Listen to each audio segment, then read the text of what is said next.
Silakan siapkan buku catatan. Pada pertemuan kali ini kita akan membahas tentang cabang atletik, yaitu tentang lompat jauh. Sebelum kita masuk ke dalam penjelasannya, kita akan perlu membahas tentang pengertian lompat jauh. Pengertian lompat jauh merupakan salah satu nomor yang dilompatkan dalam cabang olahraga atletik. Dalam nomor lomba atau lompat jauh ada 3 gaya, yaitu yang pertama gaya jongkok, kedua gaya berjalan di udara, ketiga gaya menggantung. Ketiga gaya tersebut ada di lompat jauh.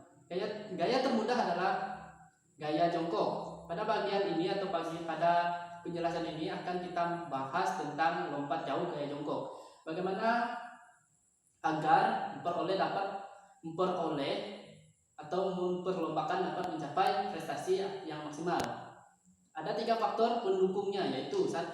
Kecepatan horizontal, yaitu kecepatan yang timbul dari awalan. Kedua, kecepatan vertikal, itu kecepatan yang timbul dari kekuatan. Ketiga, memadukan antara kecepatan horizontal, vertikal sehingga memperoleh momentum vertikal yang besar serta daya dorong ke depan yang sangat kuat. Ada 4 dasar teknik yang harus dikuasai oleh atlet lompat jauh gaya jongkok. Yang pertama itu adalah awalan. Awalan merupakan gerakan penting yang turut menentukan jauh pendeknya lompatan. Pada awalan ini adalah start. Menggunakan start yaitu awalan supaya kita berlari sekencang mungkin dan melakukan loncatan sejauh mungkin. Terus yang kedua, tolakan. Dalam tolakan, penggunaan kaki tolak yang kuat dapat memperoleh tinggi lompatan tanpa kehilangan kecepatan. Nah, tolakan ini adalah menentukan tinggi loncatan kita dan sejauh mana loncatan kita. Terus yang ketiga, saat melayang. Saat melayang itu ada 4 cara. Yaitu yang pertama, usahakan waktu melayang di udara itu sangat lama, sedikit lama. Terus yang kedua, kepala jangan menunduk dan pandangan tetap ke depan.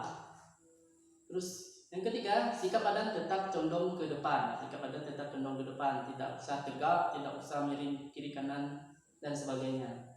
Terus yang kelima, jaga keseimbangan badan untuk mempersiapkan pendaratan. Keseimbangan itu sangat perlu untuk pendaratan. Jika tidak ada keseimbangan, akan menjadi fatal untuk kita nanti itu. Terus yang keempat, pendaratan.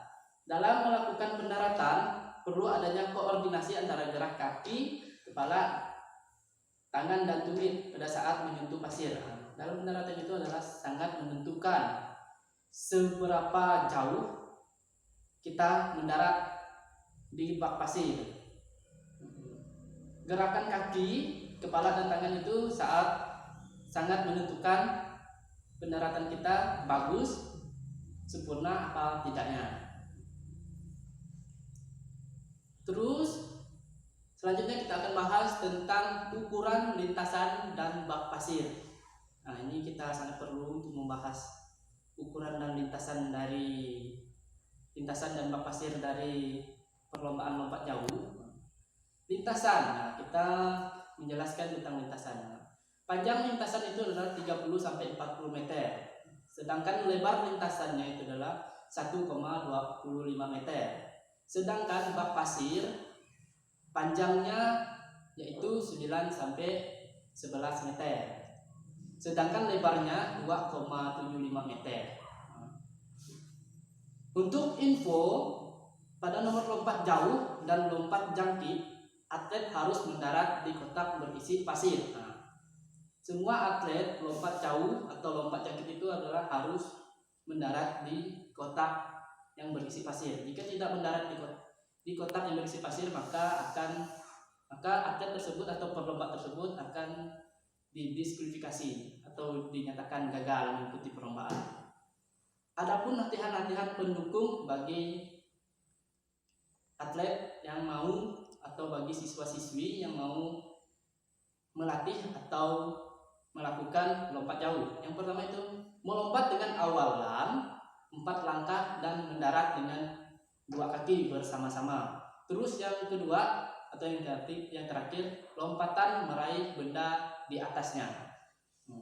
Mungkin penjelasan tentang lompat jauh cukup di sini. Terima kasih.